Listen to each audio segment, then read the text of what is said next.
Yo soy Nicolás Guillén, voy a desarrollar la temática del petróleo y su industria en la provincia. Como una pequeña introducción les voy a preguntar, ¿consideramos al petróleo como un problema o como una solución? Esto que parece una obviedad no lo es, porque si vemos en la historia, la disputa por el petróleo ha sido causa de golpes de estado sangrientos, de guerras entre países, por lo cual no es que sea directamente una solución a los problemas, sino que depende cómo se lo maneje desde el Estado, desde una sociedad, desde los consensos que hayan y las acciones que se generen a partir del recurso, es si el petróleo va a ser una solución para el desarrollo industrial y económico de un país o va a ser un gran peso que cause dolores de cabeza en su población. Y nunca nos olvidemos del hermano pueblo boliviano, que la política petrolera de recuperación de esas rentas y después algo parecido en el litio fue causa de un golpe de Estado y la destitución del gobierno de Evo Morales. La historia del petróleo nacional se puede dividir en dos grandes etapas. Una que arranca con Mosconi en 1922, donde consiste en el gran desarrollo de la industria del petróleo de la mano de una empresa estatal que va a buscar monopolizar todas las esferas de la producción en disputa con los grupos extranjeros que en ese momento eran la Standard Oil, la Shell, y logrando ganar esa batalla. Esta industria se va a desarrollar hasta 1955, que viene el golpe de Estado al segundo gobierno de Perón. Ahí va a venir una etapa que empieza, la podemos llamar como intermedia o de preparación de lo que va a venir después, que en esa etapa, si bien sigue aumentando la producción, siguen habiendo inversiones, empiezan en distintas políticas a tratar de romper con este monopolio estatal en este recurso estratégico de desarrollo nacional. Y ya para entrar a la etapa que nos corresponde en la materia, va a ser la última de 1992 en adelante, que es ya la entrega, la privatización, el desguace de la empresa YPF, y empiezan a haber todo un periodo que vamos a analizar en la materia de qué pasó con todo eso que se dijo en el inicio de esta etapa, que podemos resumirlo en dos puntos. Uno fue la provincialización del recurso, donde se queda escrito en la Constitución Nacional que el recurso es de las provincias, no de la nación, y vamos a ver si esto fue positivo o negativo. Y la otro gran argumento para privatizar fue que las inversiones necesarias solo podían venir de los privados. Estamos hablando que entró Repsol y vamos a ver la historia de Repsol. Bueno, vamos a ver una filmina de Mendoza, cómo está ubicada en la industria nacional. La provincia tiene gran potencial petrolero, es la cuarta en nivel de producción, de extracción del petróleo, y en la refinación es la segunda a nivel nacional. La refinería de Luján de Cuyo produce 1 de cada 4 litros que se refinan en el país. El petróleo que se refina en Luján de Cuyo proviene la mitad de la provincia de Neuquén y la otra mitad es propia de la provincia de Mendoza, que viene sobre todo del sur del mendocino. Y eso todo viene por cañerías llamadas oleoductos. Vamos a analizar ahora el negocio petrolero, los eslabones de la cadena. Primero vamos a ubicarnos en el pozo petrolero cuando se extrae el petróleo. Ahí vamos a tener que Mendoza por día son 100.000 los barriles diarios que van a entrar a la refinería. Ese barril tiene un costo de producción que hay estudios distintos. La propia Repsol en el 2005 reconocía un valor de $6 y muchos otros estudios hablan de alrededor de $20 como mucho, con ganancias incluidas. Y otra cosa es el precio que se le reconoce a la empresa y se le paga por un acuerdo político, que hoy está en $45. No es lo mismo pagar esos 100.000 barriles a $20 que a 45.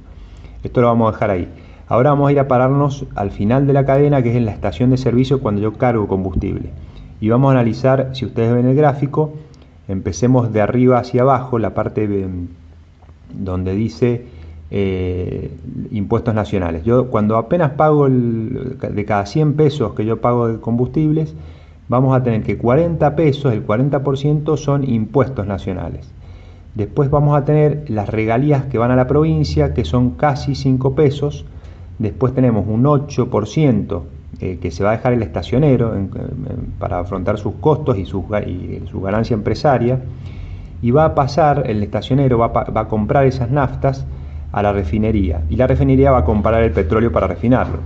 La refinería se va a dejar el 12%, 12 pesos de cada 100, y las operadoras de área se van a dejar el 37%. Entonces acá, si volvemos a hilarlo con lo que decíamos al principio, las operadoras de área, de ese dinero que les entra, tienen de costo 17 pesos alrededor aproximadamente, y 20 pesos de renta petrolera, que se dice que es el extra que les queda después de pagar los costos y tener sus ganancias propias de cualquier empresa. O sea que es un margen que hay ahí guardado bajo 7 llaves, donde se podrían dar un fin social a esa renta, ya que el petróleo es un recurso no renovable y es del pueblo, como está escrito en la Constitución, o se podrían disminuir el precio de las naftas en surtidor. Bueno, y ahora vamos a hacer una línea del tiempo ya de la etapa de los últimos 30 años, donde está marcada la privatización de YPF en 1992 por el gobierno de Menem. Acá viene donde Repsol utiliza todos los activos, todas las reservas comprobadas que había hecho la YPF estatal, y empieza a hacer un negocio muy rentable, donde no le convenía explorar, sino simplemente vender las naftas. El modelo era de agotamiento, o sea que ya en un tiempo vamos a ver que esta empresa emprende la retirada. En el 2008 entra Eskenazi a la empresa, donde la propia Repsol le presta la plata para hacerlo socio, haciendo un intento de acuerdo con el gobierno, pero la situación sigue sin revertir la producción, sin invertir en la exploración, y ya en el 2012, en el marco de una crisis energética y de una gran gasto de divisas en comprar combustibles importados para sostener la producción de energía eléctrica, ya se va a tomar una medida de nacionalización del 51% de YPF y se va a indemnizar a Repsol. Ahí termina el capítulo de Repsol. Si ustedes ven la línea que está en gris tenue, eso indica que desde el 2008 la producción sigue cayendo, hasta el 2018 llega esa curva, y van a ver que no se va a repuntar la curva de la producción. En el 2014 va a aparecer como una gran apuesta al fracking, a las nuevas técnicas de fracturación hidráulica, con esta ley, la 27007, y con el acuerdo con Chevron. Ahí viene la etapa de los proyectos conjuntos, donde asocian a YPF con las empresas extranjeras, buscando revertir la caída de la producción a costa de darle un porcentaje del mercado a estas empresas. Después va a venir la etapa ya del gobierno de Macri, donde internacionaliza el precio del barril de petróleo, donde eso ¿qué efecto produce? Unas naftas caras. Recordemos el costo de producción nacional, que es muy distinto, es mucho más bajo, pero acá se le está reconociendo el precio del barril según lo que valga en el mundo, y va a fluctuar, por supuesto. Por ejemplo, en la pandemia cae abruptamente el precio, de estar muy alto ahora está muy bajo. Y ahora ya en el 2020 aparece una propuesta más intermedia de un barril a $45, que no eran ni los 65 o más que estuvo durante mucho tiempo en promedio, ni tampoco es el costo real, que anda alrededor de los $20. Bueno, y ya para terminar, lo que vemos acá como conclusiones son que los dos argumentos principales que se utilizaron, como la provincialización del recurso, no trajo ni aumentos de producción ni mayores regalías. Al contrario, las regalías en la historia han ido decayendo, y que la inversión de esas empresas privadas como única salida también muestra el caso de Repsol, que en realidad se dedican a extraer activos y a retirarse del país en el momento que ya no les conviene más el negocio. Como modelo extractivista petrolero, que no ha sido siempre así, sino que ya habíamos contrastado con el modelo de Mosconi, que es diferente, pero el modelo extractivista, que nos sirve también para analizar en lo que tiene de similar con los proyectos megamineros, podemos decir que el recurso se lo ubica como un commodity, donde el precio está fijado por el mercado internacional, donde no hay un plan social de extracción y uso que sea regulado según una industria nacional que lo necesite, sino el ritmo es puesto por estas empresas según sus apetencias de utilidades. Por lo general son ritmos acelerados de extracción, y en la provincia quedan las regalías, que suelen ser muy poquitas, un 3%, no es mucho más que eso. El modelo extractivista tiene que ser atractivo para las inversiones extranjeras, por lo cual se suelen bajar impuestos, se dan facilidades. Después el pasivo ambiental que queda, eso está clarísimo en cualquiera de estos modelos, con el fracking o la megaminería en Catamarca, en San Juan, eso se va viendo.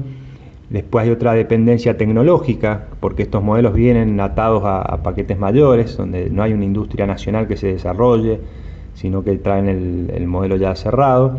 Y aparte son acuerdos generales que involucran no solo la inversión en particular en un rubro, sino que tocan todas las esferas de la política nacional y de la economía nacional. Podemos mencionar el Pacto Roca-Ruxman como una referencia histórica, y más recientemente el Pacto de Néstor-Kirchner en China en el 2004, donde ahí se pactan desde hacia dónde van a ir los granos de la Argentina, quiénes van a ser los que van a fabricar las obras públicas, las represas del sur, por ejemplo, quiénes van a ser los que van a proveer el material ferroviario de toda la obra de logística que se planifica en ese momento. Incluye una base militar en Neuquén. O sea, son acuerdos generales que no se reducen a un solo aspecto. Así que bueno, con esto dejamos claramente una postura contraria al modelo extractivista, ya sea en el petróleo o en la megaminería, y rescatando lo que sí tuvo de positivo una industria nacional, estatal y monopólica en función de una industria nacional, como fue el caso de la YPF de Mosconi.